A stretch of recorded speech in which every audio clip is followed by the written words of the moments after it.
Hello again. So, now that we've talked a little bit about slalom skiing, let's talk a bit about giant slalom. So, the difference between slalom and giant slalom is that giant slalom is a lot faster. You go a lot faster, it's a lot more exciting. There's a lot less turns.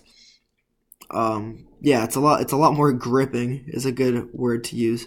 So the first difference you can probably see, well, one of the first differences is, there's quite a few, but one of the first is there's a flag here. Instead of a pole, it's a whole flag. So this is what you want to ski around in giant slalom, whereas in slalom, it's just a gate, it's just one pole, and that's what you're trying to ski around.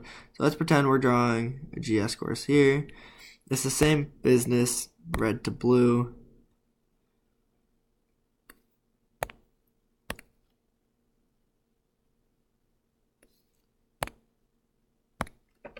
The colors never change. It's always red to blue. I don't know why, but that's what we chose. So, again, skiers just want to come through in a sort of S shape, just like that. So, the other difference you can probably see is that here there's no guards on their poles. Instead, they have these forearm guards. So these forearm guards, what they're here for is to hit this gate in case they're close enough. Here you can clearly tell by the bend of the stick that he has clearly hit the pole, and that's why it's bending like that, and that's why they have these forearm guards to protect their forearms. Another difference you can also probably see is that they aren't wearing chin bars. In slalom, if you remember, they were wearing bars over their chins to protect their faces because they do get hit quite often in the face, believe it or not. So they need to protect themselves. So let's talk about technique a little bit here again. This is Marcel Hirscher, once again, the best ski racer in the world by a lot. So you can see his technique again. It's a banana. It doesn't change. It doesn't change. You always got to stay like that. You can never just have your body be a straight line. You will fall. Again, he has that support on his outside leg. He's putting all of his weight over here so he can engage that turn and really push himself over to get in a good position to start his next turn. He also has his hands very far forward, which allow him to stay in very good control. The second your hands go back, you're going to start losing control. And obviously you don't want that when you're going 70 plus kilometers per hour.